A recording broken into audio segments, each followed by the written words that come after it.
The rampant consumerism that is taught to the inauthentic woman. The inauthentic women largely drive the world's corporate economy, being responsible for over 85% of total purchases of all goods and services, according to corporate and consumer advocacy studies.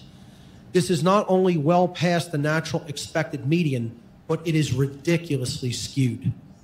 I mean, you would think that, men and women basically, use equal amounts of resources. And so, you would pretty much see a 50-50 median distribution distributed on a dynamic like that, but you don't.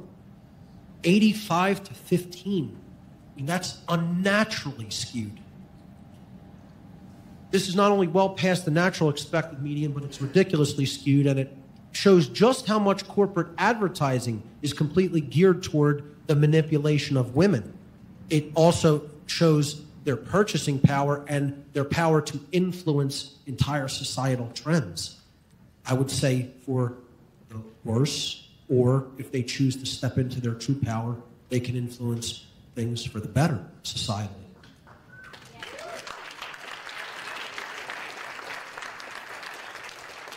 Equality versus sameness. The neo-feminist agenda continually reinforces the notion that women are the same as men, not just having equal rights as men, but the same in characteristics and abilities as well. This was one of the main techniques used to influence women to join the corporate workforce, which removed them from their traditional roles as nurturers of the young. Children were then largely turned over to state-run indoctrination, the state-run indoctrination system of public schooling, in order to shape their beliefs and destroy their health and morals.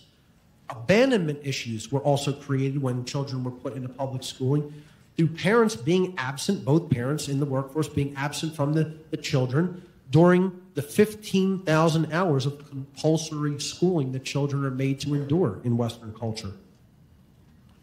The state ends up being the nanny or the mother figure or the father figure, because of this.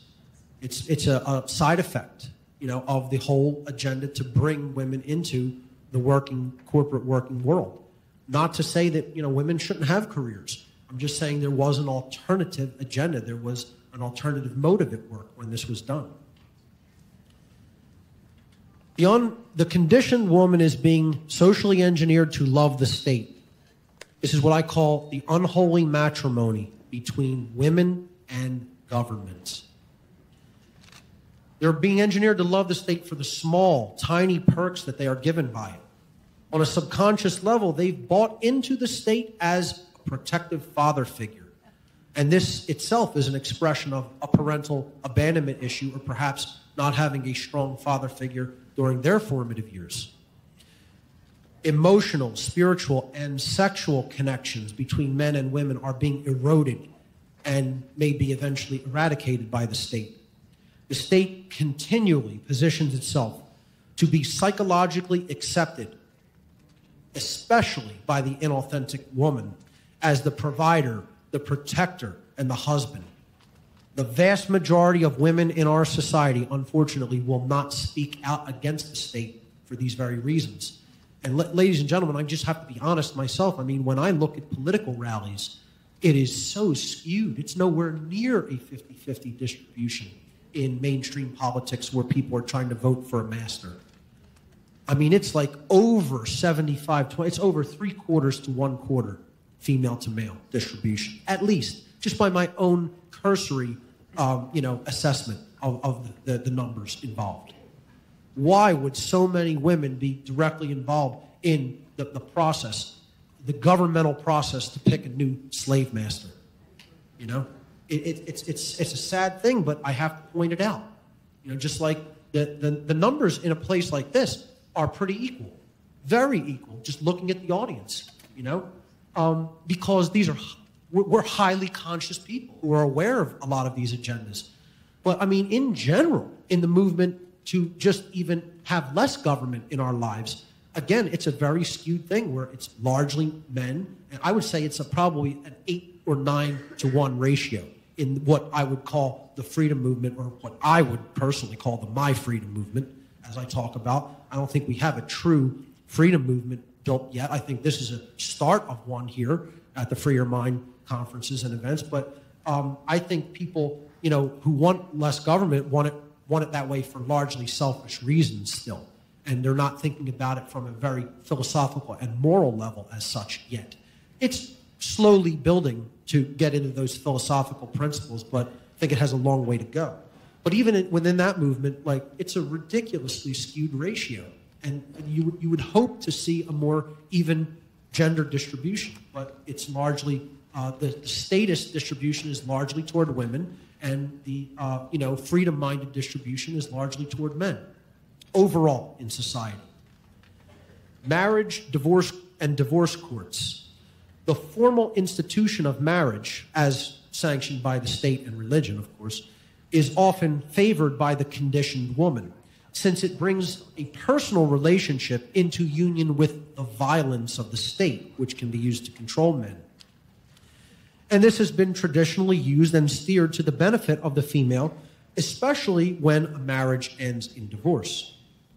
80% of all divorces are initiated by women, mostly because real-world men don't live up to their pre-programmed expectations. Divorce courts rule drastically in favor of women over 95% of the time. 95% of divorce court rulings are awarded to women in our society.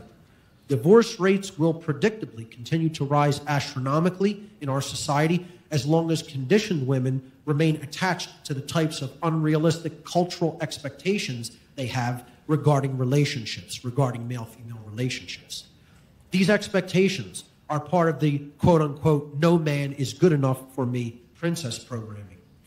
Money and the maintenance of lifestyle is almost always valued above emotions, feelings, and moral issues in modern relationships. Such a system is institutionally structured to break down the strength of both genders and therefore negatively impact future generations, meaning the children who are born out of these relationships. Attractiveness studies. One of the most interesting dynamics that I've come across in all of my research. Studies that have been conducted to appraise men and women's perceived attraction show that men are attracted to a far greater number of body types and overall physical features than women. When shown thousands of images of females with very diverse sets of physical characteristics, the average amount of women that in this group of thousands that men perceived as physically attractive was approximately 80%. 8 out of 10 were said to be acceptably physically attractive by the man regarding the thousands of images of women that they were shown in these studies. And this is a repeated result in many different attractiveness studies. Women, however, when shown thousands of images of males with also very diverse sets of physical characteristics, were attracted to an average of less than 20% of men. Actually, the number is approximately 18%. Okay. Now, if you look at the bell curve, and I hope it shows up okay on the slide, I hope you can see it because it's sort of a thin line. Maybe I should have highlighted it a little bit better. Look at the bell curve distribution. What you're seeing there is the number on the left, and the axis on the bottom there is who was rated least attractive and who was rated most attractive. Look at the perfect bell curve distribution of male appraisals of female attractiveness. It is the classic bell curve distribution. It can almost not even be more perfectly bell-shaped, okay? Now look at the shape of the curve when it comes to female appraisals of male attractiveness. That spike means that the vast majority of men, that spike up on the left-hand side means the vast majority of men that the women they conducted these studies upon found so many men unacceptably attractive. They rated them the least attractive. It's not the median is not even in medium attractiveness. It's all the way skewed to completely unattractive. And then on the right-hand side, you see only a very, very, very, very tiny fraction of men were perceived by women as very attractive. There is no one can possibly convince me that this is a naturally occurring phenomenon. No information that I could possibly be presented will convince me that that is a normal part of nature, because nature doesn't do those things. Nature creates curves. Nature doesn't work in straight lines like that, okay? You are not going to see a non-natural distribution like that as part of something that happens naturally. That's social engineering.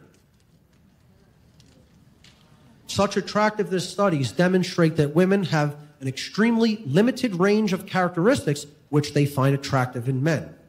The drastic difference in the bell curve on these studies shows the blatantly skewed and unnatural divergence in women's preferences versus the smooth and naturally occurring median curve of men's preferences. The men's results show a natural selective preference, while the women's results display an artificially inflated selectivity that is indicative of socially engineered perceptions. Of course, many people will incorrectly attribute this divergence to the old, tired Darwinian scientism explanation that this is all about evolution and survival of the fittest, and men can produce an unlimited amount of sperm while women can only produce 1 egg a month and have to be super selective about who they mate with, etc. And this is, absolute bunk nonsense as far as I'm concerned, okay? I mean, again, nature doesn't produce results like that. Social engineering does.